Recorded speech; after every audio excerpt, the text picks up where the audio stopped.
Hello, my name's Jonathan Newby and I'm the Cassava Program Leader at the International Centre for Tropical Agriculture.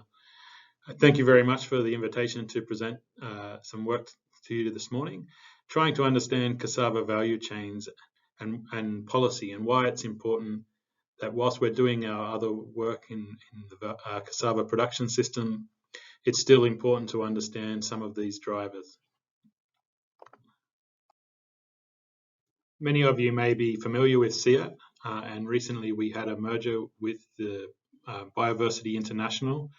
And our vision really is to have food systems and landscapes that sustain the planet and drive prosperity and nourish people.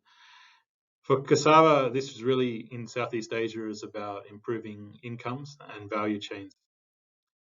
Our mission for the cassava program is to improve livelihoods of cassava growing households and their communities through technical packages and innovation that are fit for specific situations, be it the biophysical environment or specific value chains. This is not only about yield, but also increasing the quality of the product and making sure that we're doing it in a sustainable way. The cassava program at CEAT is broken into 6 main research areas. There's the work on genetic innovation, enhancing the genetic resources and the varieties that farmers have access to. Work on agronomy and soil management and the system in which those varieties are grown. Work on crop protection, diseases and pests that are impacting yields and farmers' incomes. And as part of that, also looking at the seed system, both as a way of delivering the improved genetics and addressing pest and disease. We also have work on post-harvest and nutrition, looking at how we add value to the different products that we're working with.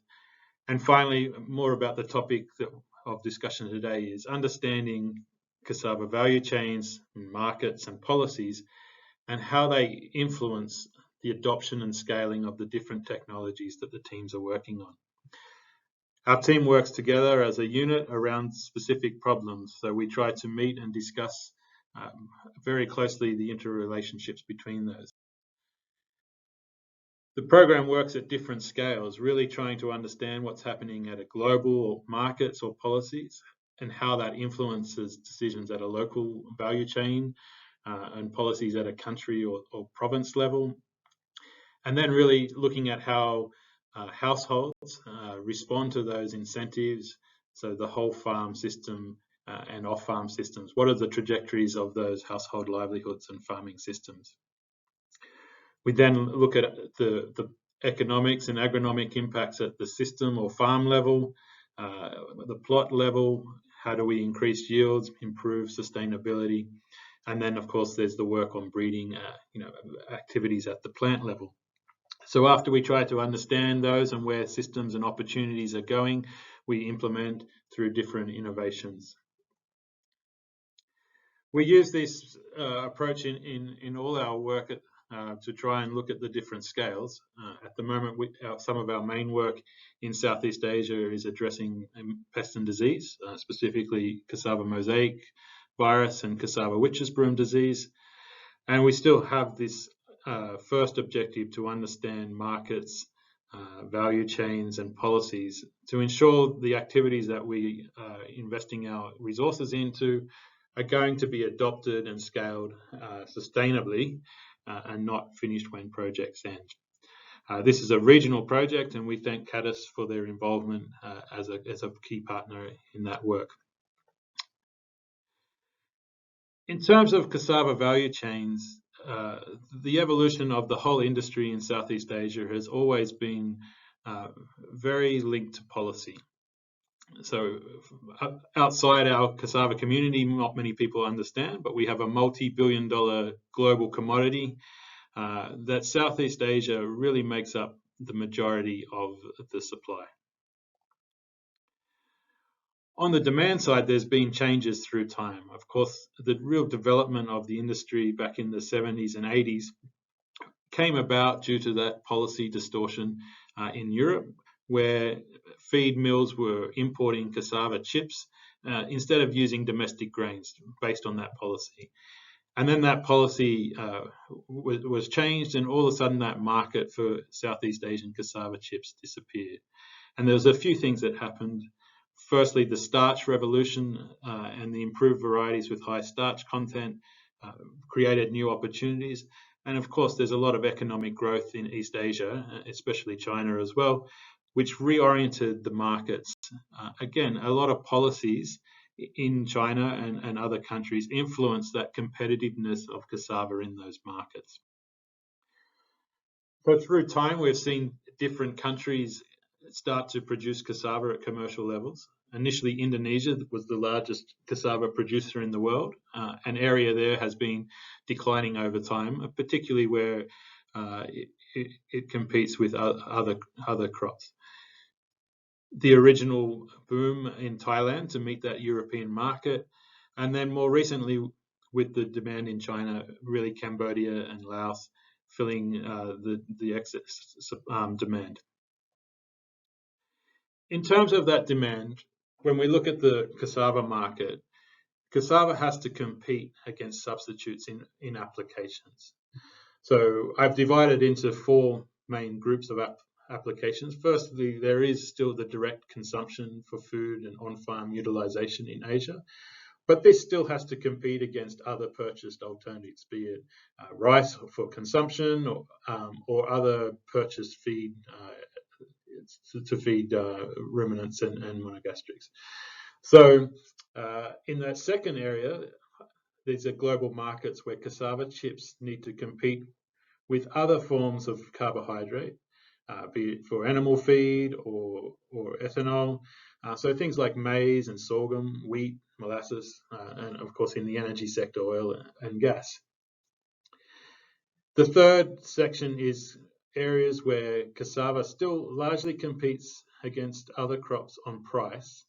So the starch is competing against maize starch or potato starch, or other things like sugarcane in the sweetener sector. So again, this is an area where cassava needs to be competitive largely on the price.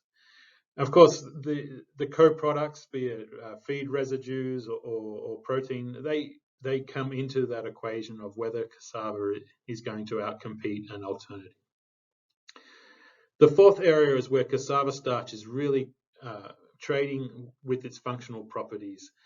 So where the processors actually desire the characteristics that cassava starch brings.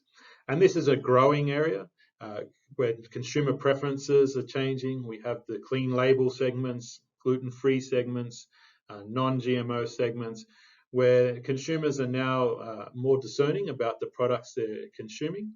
And it's creating these new opportunities for the cassava starch sector, whilst they're quite niche at the moment compared to some of the other applications. It's definitely a growing sector that the industry is taking interest in. In terms of CATAS breeding program, we have different products that we're targeting at those different markets. So from biofortified cassava for human consumption, largely targeted Latin America and Sub-Saharan Africa. Fresh cassava for consumption as boiled cassava. For this market, we do target global markets. And then the industrial applications, be it for animal feed or starch, where high starch yields are critical.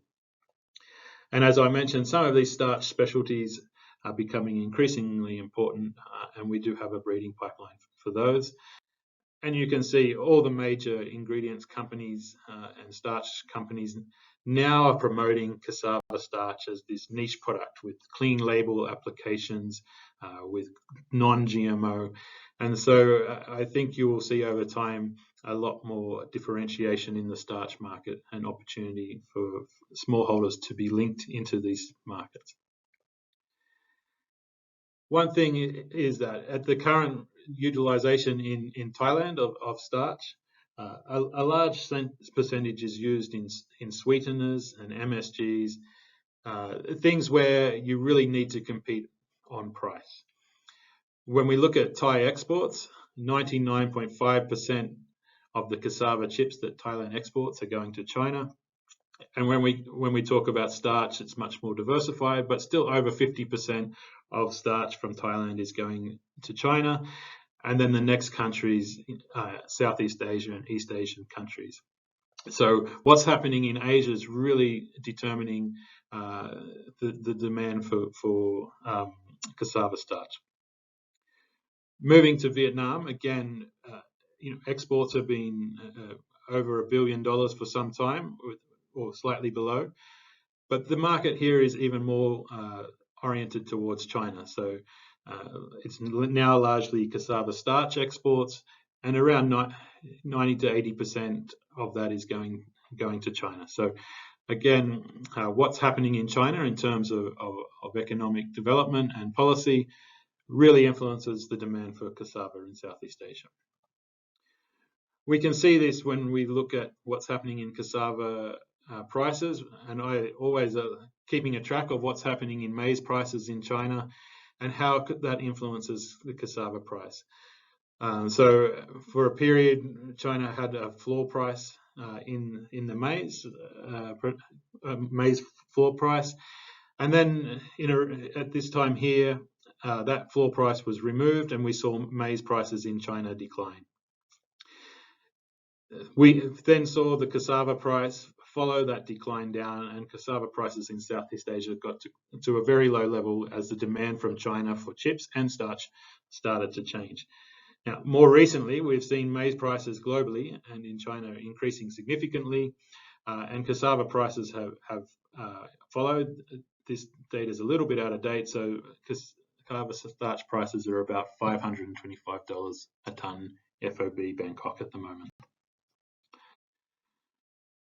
So once we have the price, of course, the supply is also being impacted by other things, and this is also dependent on its relative competitiveness to other crops in farmer decision making. So is the price of cassava attractive to a smallholder farmer compared to other crops they can grow? And again, this is influenced by value chains and policies. It's influenced things like transport costs. It's influenced by things like changes in the cost of production, including labour, which is a very big component of the cost structure. And cassava is not an easy crop to mechanise compared to something like sugarcane. Of course, there's long-term climate trends that are impacting the competitiveness of cassava relative to other crops. In the short term, there's things like floods and droughts that impact the immediate availability and prices, changes in land, and of course, pest and disease, which has been a big focus of the activities in Southeast Asia in the past few years. Again, you can see relative prices here. For a period, cassava was trading at a premium to a lot of crops and attracting a lot of area out of things like sugarcane and maize. But at the moment, global prices are increasing, but cassava is still competing very strongly for acreage, and supply in most countries is increasing. We've mentioned pest and disease. Of course, cassava mosaic virus was introduced to Cambodia in around 2015 and has now spread through the main supply zones of the region. We do now have sources of resistance in the region, and Vietnam has released 6 resistant varieties. So we're starting to see solutions come to address this problem that is impacting yields. And that will continue to happen over time as better resistant varieties are released. So basically the point is that policies and all these shocks impact the supply and the value chain and the competitiveness of cassava against other commodities. One policy I want to touch quickly on is biofuel. And when prices of oil were very high, a lot of countries were looking at cassava as a source of biofuel. And this made sense if you had a look at the analysis at certain periods of time. Of course, when cassava prices increased and oil prices were low and the cost of maize and imported ethanol were low, then it became very expensive to produce ethanol from cassava, and a lot of processors that were trying to do so stopped because they couldn't do it. So here you can see the costs of producing from one factory ethanol using molasses, dried cassava and fresh cassava versus the futures price of ethanol in the US. So even purchasing the roots became extremely expensive and uncompetitive. At the moment, of course, people are reevaluating that with the high energy prices again. One thing that does happen, though, at the moment, there's a lot of competition for roots, and this is influencing the direction that roots flow and the value chain structure. So there's two main processing hubs in the region, Tay Ninh in Vietnam and in Korat in Thailand. So these provinces have a lot of processing, and then throughout the region, then there's several factories in most producing areas. You can see here the prices in Tay Ninh. They're actually up around $140 to $150 a ton at the moment. And then the prices that farmers receive in different provinces fall away based on the transport costs of purchasing and transporting that. So transport and infrastructure is key to understanding the value chain and competitiveness. So at the moment, processors in Tay Ninh in Vietnam are paying a premium over what the price in Thailand is to attract those roots to have enough supply to keep the factories operating. The issue is then they must compete against the Thai starch processors in the export market, which means margins are very tight. As I mentioned, this does influence the flow of roots. So some analysis here of some situations. So when prices were very low at $60 a ton, the traders could travel and buy cassava up to this area here and transport them back to processing in Tay Ninh and be able to offer farmers an attractive price to buy those roots. Beyond that, they couldn't offer a price that was attractive enough or beyond the production cost for those farmers. So what happened during this period is a lot of processors thought they would set up their factories in these areas. So there was factories in Kratchei province in Cambodia, foreign investment from Korea and China to build factories in these areas here that were beyond the real influence of the traders from Tay Ninh. Prices didn't have to increase very much before the traders could then afford to travel further into Cambodia to purchase those roots. So these factories now are competing against the Vietnamese processors from Tay Ninh, where there's over 50 large processors competing for those roots. Again, as price goes up, the traders can go further in, and then they start to compete against the Thai market. So building a factory in Cambodia in this area here, if you do your analysis on low prices, might seem like a good idea, but when prices go up, it's very difficult to compete with those roots. The same situation is now happening in Laos. We've seen exports increase significantly out of Laos, mainly dried chips that are going into Thailand at the moment and then probably exported to China. There is an increased investment in starch processing in Laos, who will be able to compete in normal years against the chip trade and access some of this route. But the point I really want to make is there's one regional cassava market. Farmers are making decisions on what crops to grow based on the relative competitiveness of cassava versus other crops.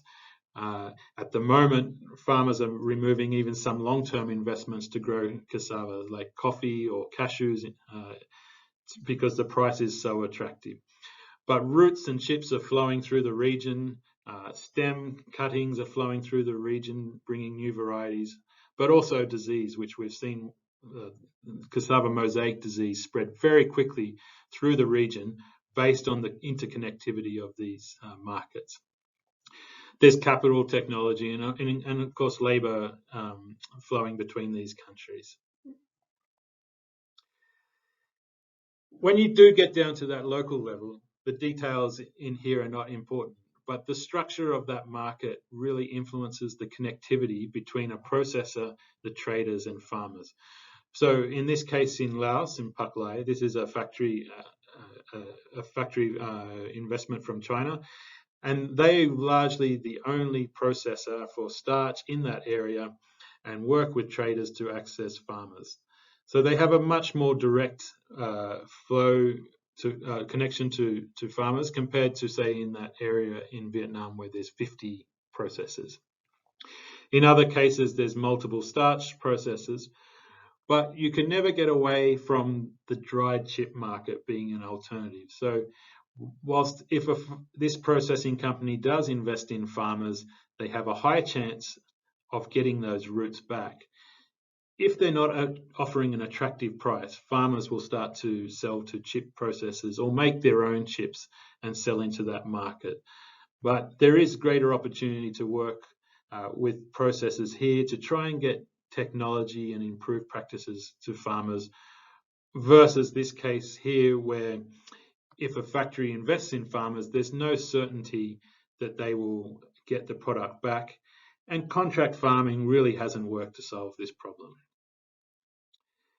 So again, when we think about technology, so these are some of the rapid multiplication of new varieties and disease-free material.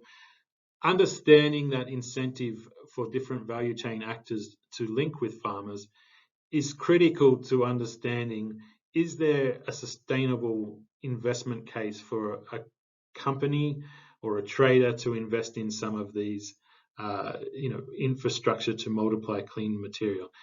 And if not, then there's to be other ways to do it, other partners, whether it's working with universities, whether it's working with government, or some partnership between public-private partnerships to get the technologies out to farmers.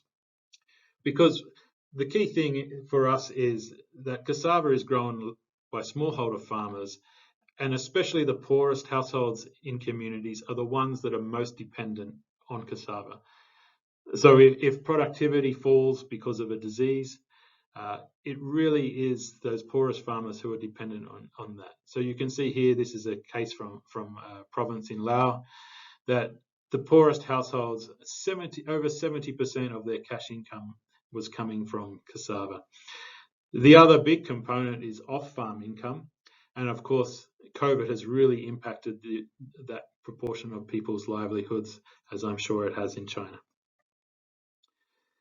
The other point is that at the moment, cassava does offer a very attractive return to labour. This is one of the reasons why farmers continue to grow it and expand, is compared to other crops like rice, the return to labour is very attractive, even at some of the lower prices. The issue is if you do get a productivity decline due to disease or poor management, coupled with those low prices, then it does become very marginal. So from working in a number of countries and a number of value chains, we identified some key criteria or conditions for an effective partnership between a private sector actor in the value chain and farmers.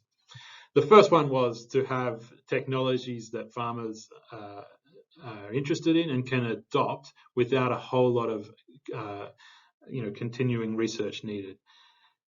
You do need to work with populations of farmers that have some commercial orientation and are used to dealing with businesses. The more defined the value chain is and the ability to establish those stronger links really does create the relationships that are needed for sustainable partnerships. As we mentioned, that market structure is how many actors there are in the value chain influences the incentives. There's also other policy constraints around fertilizer or pricing or trade restrictions that can influence the private sector's willingness to invest in their smallholders that are delivering to them.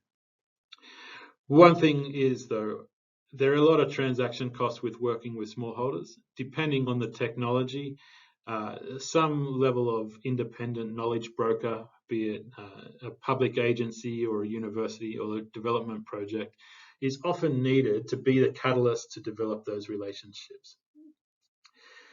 It's also important that individual actors with an interest in pursuing these partnerships are often important. A lot does come down to a few personalities who have an interest to make things work. I want to finish finally with some discussion on where are the value chains going? So we mentioned before there's these new opportunities for these defined products around the functional properties of cassava, and consumers are becoming more aware of what they're consuming. And that's going to also start to fill into cassava in terms of the supplies of the roots, and where's it coming from? Is it being sustainably managed? Is it leading to deforestation? And the value chain is going to start to enforce some of these requirements in some of these market segments. And I think for the industry, it's the time now to get ahead of this problem and make sure that we are understanding the expansion and management of the existing cassava area to make sure that cassava continues to be a competitive crop in some of these higher value market segments. Thank you very much for the invitation to talk to you.